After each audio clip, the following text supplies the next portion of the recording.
All right, so you want the Messi lowdown. The real deal, not the sugar-coated crap they feed you on ESPN.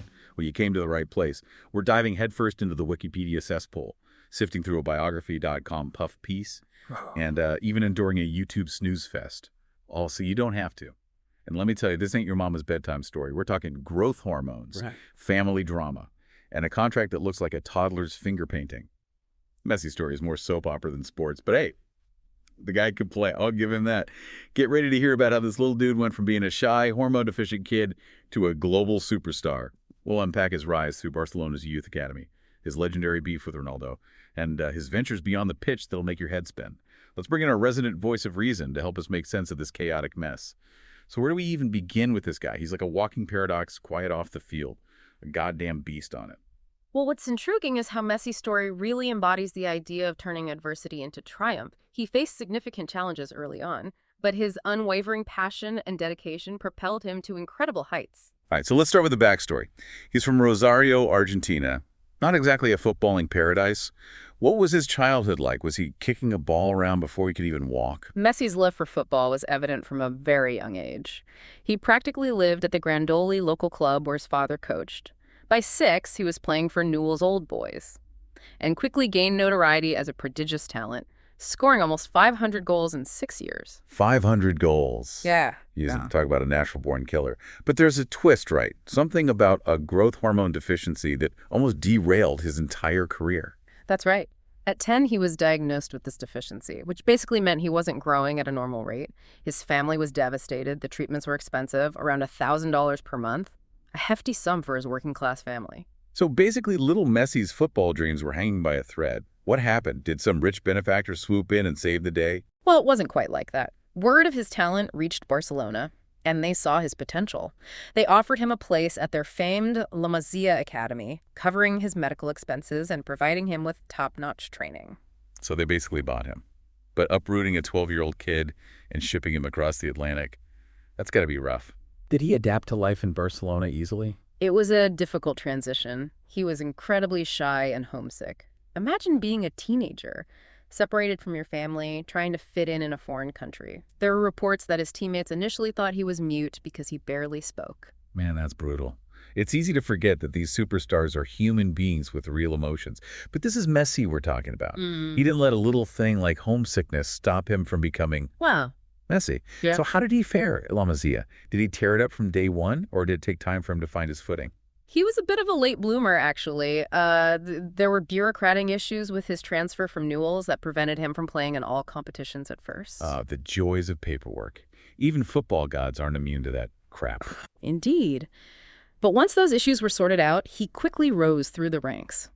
He formed close bonds with future stars like Cesc Fabregas and Gerard Piqué, becoming a key member of the Baby Dream Team. Baby Dream Team. Sounds kind of cheesy. But I guess the name speaks for itself. They were probably tearing up those youth leagues, right? They were practically unstoppable. There's this famous story, the Partido de la Máscara, the final of the mask. Messi played a final with a broken cheekbone wearing a protective mask. Can you guess what happened? Let me guess. He ripped that damn mask off and scored the winning goal. Pretty close. He felt restricted by the mask, so he took it off and scored 2 goals in 10 minutes, leading his team to victory. Classic Messi. Even back then, he was a badass. Yeah. But let's not forget, this was also the time when those Maradona comparisons started popping up. Imagine being a teenager, constantly being measured against one of the greatest players of all time. Talk about pressure. It was a lot to handle, but Messi remained focused. He seemed almost oblivious to the hype, letting his performances speak for themselves, and his performances were screaming talent. All right, let's get to the good stuff. His debut for Barcelona's first team. That was a moment for the history books. Set the scene for us. What was it like? Picture this, 2003. A friendly match against Porto, managed by a young up-and-coming Jose Mourinho. A 16-year-old Messi steps onto the pitch, surrounded by seasoned professionals. Talk about a baptism by fire. Damn, 16 years old. That takes some serious guts. Did he crumble under the pressure, or did he rise to the occasion? He held his own, created opportunities, even managed a shot on goal. The coaching staff was impressed. It was clear they had a diamond in the rough. And then comes Ronaldinho, the reigning maestro of Barcelona. Talk about a dynamic duo in the making. Did they hit it off right away? Ronaldinho took Messi under his wing, mentoring him and nurturing his talent. Their connection on the field was electric, a perfect blend of youthful exuberance and seasoned brilliance. I can only imagine the parties those two must have thrown. Oh, But let's stay focused. 2004-2005 season, Messi's official La Liga debut, another milestone. Tell us about it.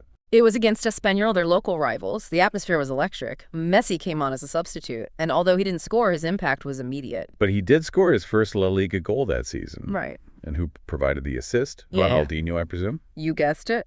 Against Albacete, Messi etched his name in the history books, becoming Barcelona's youngest goal scorer at the time. Records are made to be broken. But that one had to feel special. It's like the official stamp of approval.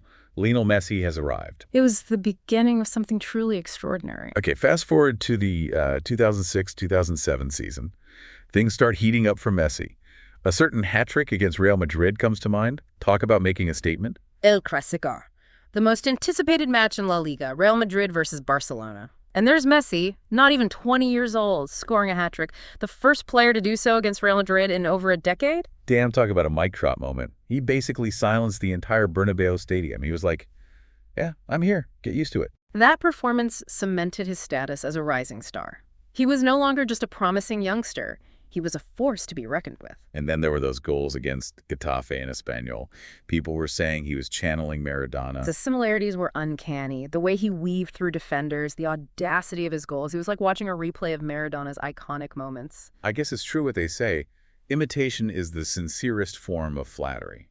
But Messi wasn't just imitating, he was evolving, developing his own unique style. Absolutely. And this evolution was further accelerated under Pep Guardiola, who took over as Barcelona's manager in 2008. Guardiola, the tactical genius. They say he revolutionized Barcelona's style of play. How did this impact Messi? Guardiola implemented a possession-based system, emphasizing quick passing and movement. He saw Messi's potential beyond being a traditional forward and deployed him in a false nine role. False nine. Yeah. Sounds like some fancy football jargon. Break it down for us. What the hell is a false nine? Essentially, it's a striker who drops deep, operating in the space between the opposition's midfield and defense. This creates confusion and disrupts the opponent's defensive structure. Messi, with his incredible dribbling skills, vision, and passing range, thrived in this role. So he was basically a hybrid player, part striker, part playmaker. Did it work? I mean, we all know Messi is good, Yeah. but was this false nine thing a game changer? It was revolutionary. Messi's movement and creativity in this role unlocked Barcelona's attack. They became almost impossible to defend against. It was during this period that he truly blossomed into the player we know today. All right, so we've covered the early years, the rise to stardom, the tactical innovations, but let's be real. What everyone wants to talk about is the Messi-Ronaldo rivalry. Two titans of the game, Yeah. constantly battling for supremacy. Talk about epic. It was a rivalry for the ages, a constant back and forth between two of the most gifted players the world has ever seen. They pushed each other to new heights, breaking records, winning trophies, and captivating audiences worldwide. It was like watching a heavyweight boxing match. Every goal, every assist, every trophy was a blow landed. Who do you think won that rivalry? It's almost impossible to say definitively. They both achieved incredible things, and their legacies are intertwined. But perhaps the real winner was the sport itself. Their rivalry elevated football to new heights, inspiring a generation of players and captivating fans worldwide. Okay, let's shift gears. Messi's story isn't just about Barcelona. He's also the captain of the Argentinian national team. That's a whole other level of pressure. Wearing the colors of your country, carrying the hopes of an entire nation on your shoulders. It's been a complex journey for Messi with Argentina. There were early disappointments, the weight of expectation, the constant comparisons to Maradona's international success. Yeah, living up to Maradona's legacy is no easy feat. Did he manage to escape Maradona's shadow? It took time, but he eventually did. He led Argentina to victory in the 2021 Copa America, ending a 28-year trophy drought. And then in 2022, he finally achieved the ultimate prize, leading Argentina to victory in the FIFA World Cup. Finally got that monkey off his back. It had to be a sweet moment, silencing all those doubters who said he couldn't replicate his club's success on the international stage. It was a culmination of years of hard work, dedication, and resilience. It solidified his status as a national hero and silenced even his harshest critics. All right, we've covered a lot of ground here, but there's more to this guy than just football. We'll delve into that next. Okay. Okay, so we've talked about Messi, the football god. But let's be real, the guy's a walking ATM. raking in cash like it's going out of style. Let's talk about his empire off the pitch, the endorsements, the business ventures, the whole 9 yards. Well, Messi's brand extends far beyond the football field. He's a global icon. Endorsement deals, a clothing line, even a production company. Oh, yeah, that's right. I forgot about the production company. So he's like a mini mogul now, Yeah. producing movies and stuff. Well, they've mostly focused on sports documentaries so far. But who knows what the future holds? He's definitely got the resources and the connections to make a splash in Hollywood. Can you imagine Messi at the Oscars? It'd be like a scene out of a fever dream. But hey, good for him. Got to diversify your portfolio, right? Especially when you're pulling in those Messi-sized paychecks. Absolutely. And it's not just about making money. He's also involved in various philanthropic endeavors. Oh, yeah, the charity stuff. Always a good look for a superstar. He's a UNICEF Goodwill Ambassador, and he's done a lot of work to support children's causes in Argentina. All right, so he's got the skills, the fame, the fortune, and he's giving back to the community.